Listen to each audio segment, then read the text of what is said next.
Hello everyone, welcome back to ScholarRaasta with Ahmar. Today we have a very special guest, Professor Stephen, a highly respected scholar in plant breeding and agronomy with a decade of experience, supervised student and guiding researcher around the world. So in this interview, we will discuss some of most important skills every students need to know how to contact professor, write strong proposals, and read scientific paper effectively and do high quality scientific writing. So this will be four part discussion and I am sure you will find it both inspiring and practical. So today to thank you Professor Stephen who have give us like a time valuable time for my audience to Scholar Rasta with Ahmar and I hope we will learn a lot from you. So first I would like to start to ask you about some your experience when you were younger researcher or when you started your journey as an academic. So how you feel? Do you think you will be a scientist like now you are now? So just tell us a little bit about your introduction and journey and experience, and then we can start next. Surely. And I guess my experience has always been a little bit lucky and a little bit happenstance. So I went to Harvard University as an undergraduate. I majored in biochemistry. I was very interested in nutrition, and that's always motivated my beliefs. I wanted to feed people that should be fed. And when I got there, the major biochemistry was the major most pre-med students took. And they were very bright, but they were also very competitive. And because getting into med school was very difficult. And they weren't the type of people that I really enjoyed being around. So I started looking at plants, and I discovered that very quickly that if I was going to do something, I wanted to do it not to define a problem the way a nutritionist would tell you, are you malnourished or not? I wanted to work on the production side. And then when I went to graduate school, I applied to two schools to be a crop physiologist, because that's what Harvard was good in, was plant physiology, not crop physiology. But that would be an easy switch to crop physiology, and two in plant breeding. And it ended up that the scholarship that I received was on high lysine corn, and it was in genetics and plant breeding, and I've loved it ever since. But, I do wonder what would have happened had I gone to be a nutritionist. What would have happened if I accepted a plant physiology graduate student assistantship versus plant breeding? But I was lucky. Okay, thank you. Very nice full journey, and even I learn a lot from you, especially scientific writing. So we will talk about later about this. So let's start about the part one of our interview. In your experience, what should a student very first email to a professor look like? Well, first of all, for the student's sake, I want to alert them that every professor is different. In my case, I always felt that if a student wrote to me, they deserved a response. And I want students to recognize that many professors aren't that way, and they should not take it personally. So to me, when I would get an invite or a invite, the first thing that I would review is, do I have a position? If I don't have a position, does the student have self-funding? And I never like them to pay for them from their family, because American tuitions are outrageously expensive. But if they had government funding, then they would get a second look, you might say. But if I didn't have a position, your letter didn't really matter. I couldn't do anything for you. It would be a waste of your time. But every student deserved an answer to say, thank you for applying to me. I appreciate your thoughts. Unfortunately, I don't have a position. But they should get that. That doesn't take very much time to type. So, what you want to do is you want to write to professors. You want to write to them what you're interested in, why you're applying to them. It helps, sometimes you'd get an email where it said, Dear Dr. Benziger, I'm very interested in your program in maize genetics. I was a small grains breeder. So I knew that they had a format they were sending out.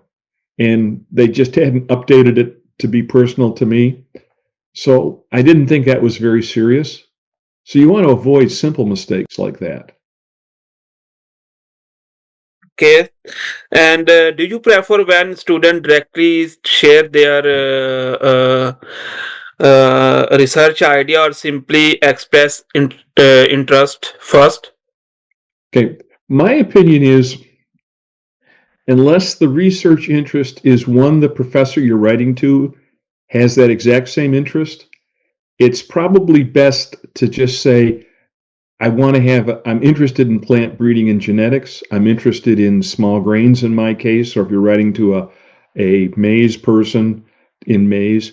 Again, whether you're trained in maize, and in fact, my PhD and master's was in maize genetics and breeding, and I worked my whole life in small grains. You can switch crops fairly easily.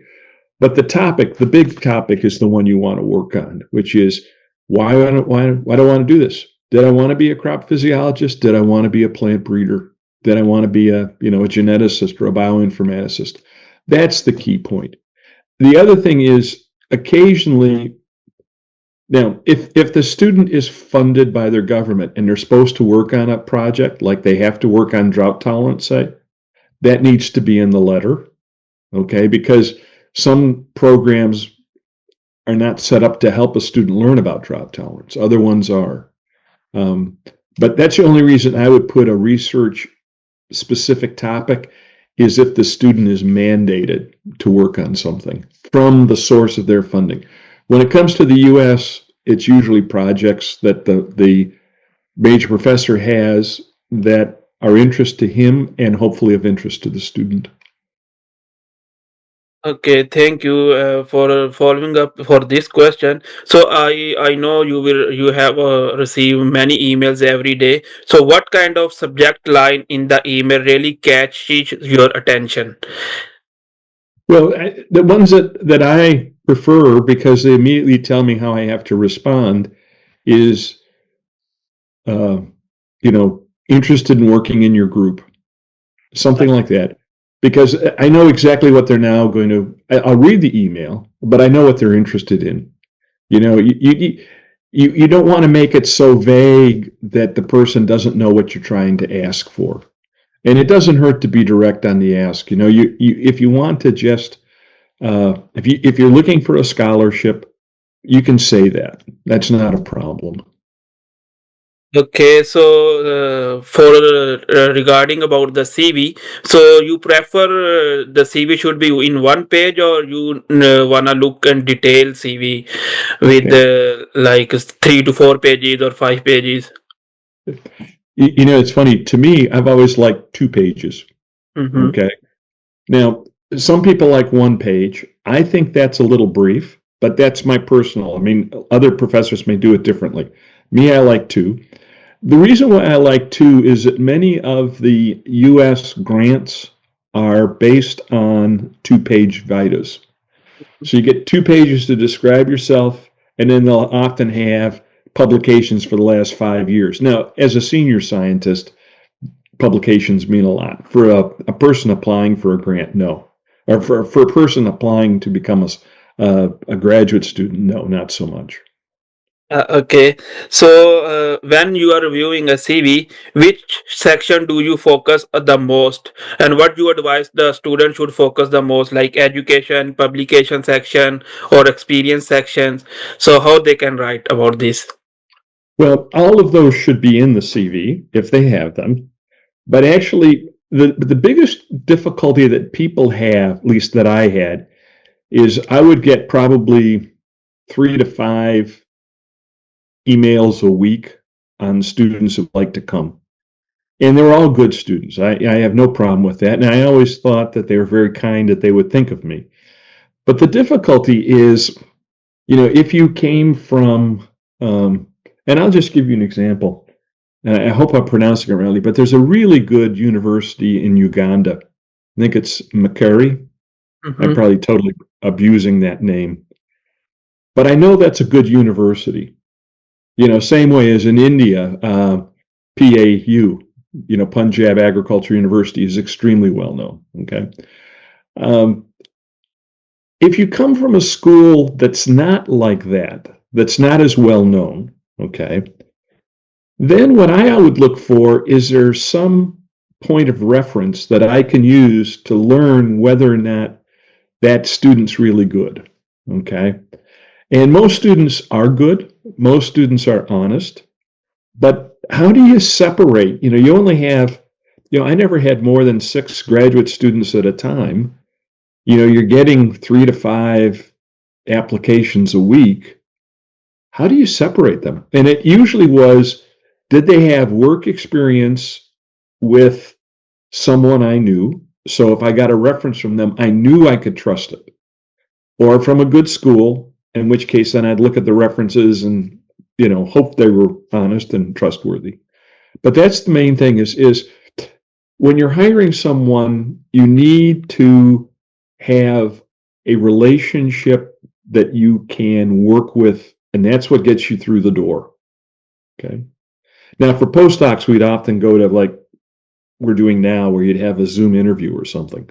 But for graduate students, and I guess probably now we probably even do that for graduate students because technology's become so much better. Okay, thank you.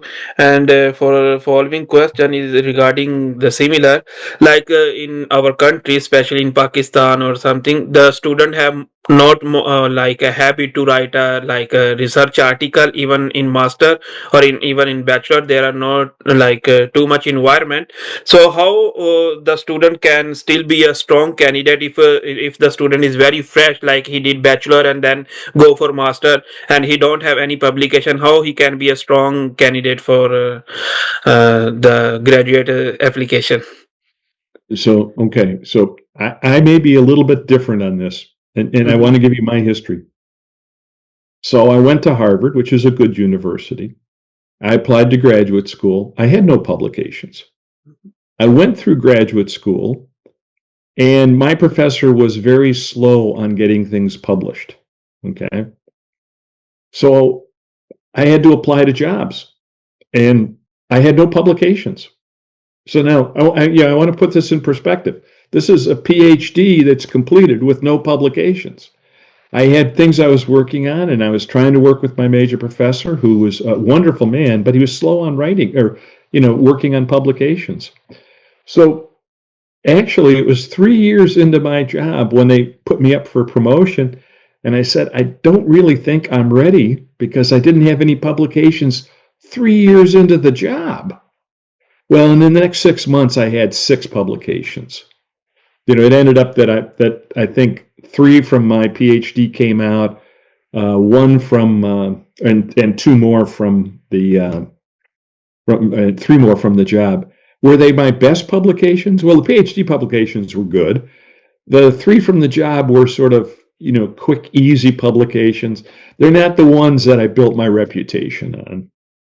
So I don't look at publications as strictly as some do. And that's because in my own circumstance, I was not a good candidate. Okay, but the student can still now is the 21st century and is the era of AI. So how do you feel the student can compete without publication and research experience? Well, without the research experience, that's more difficult. But if they don't have research experience, they don't have publications, the only thing they can compete on is their academic record and the references. Mm-hmm. If I got a well, and I'll give you an example.